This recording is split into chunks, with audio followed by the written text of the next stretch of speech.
So, what's happening in real estate in Prince Edward County? I'm here to let you know. This week we had 19 new listings come onto the market in the county. We had 7 that went conditional, we had 3 that went pending, so the conditions have been removed, and 2 that actually closed.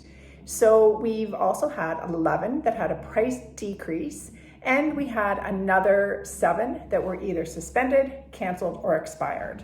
In total right now, we have 216 residential listings in Prince Edward County. Of those, we've got 16 that are seasonal, so you can't live in them year round. We have 24 that are not yet built, and we have another 16 that have a conditional offer, so they're sort of off the market, but not entirely yet. We therefore, in total, have 160 listings that are available that you could come and look at and put an offer on today. So that's very similar to where we've been over the last few weeks.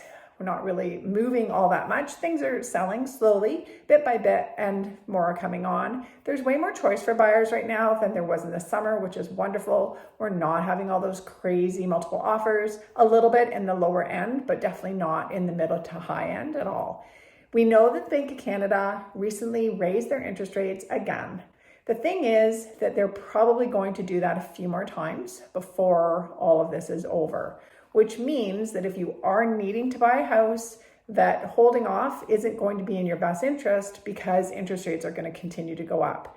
Maybe prices are going to drop a little bit, but you need to look at kind of that long term and what do you need, right? Some people just can't afford to hold off. Things that we also know about the market, we know that there are a lot of buyers out there that are looking and waiting. There are still investors that are wanting to buy, especially here in the county. And we know that when they all come back, that's actually going to force prices up a little bit more compared to where they have been. It was quite a quiet summer. We're definitely seeing the market starting to increase a little bit, which is great. So I don't know. If I were you, I wouldn't be holding off too much.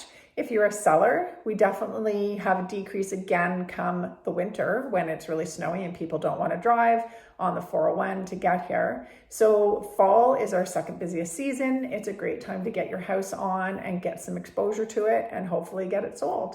Make sure that you're pricing it really carefully. This is not a good time to be putting a price really, really high, thinking that people will then have lots of room to bid you down. It's better to price it really accurately, get it out there to the right people, and get it sold more quickly. We're definitely finding that things that are priced well are selling much more quickly than things that are priced high and then have to come down a couple of times before they hit that kind of sweet spot for pricing. That's it for me this week. If you have any questions or comments, I would love to hear from you. If you want to know more about specific houses, where their value is at, or if you'd like to be put on a list where you're going to get updates on new listings right to your inbox every day, please let me know. I would love to help you out with any of that. Have a wonderful week.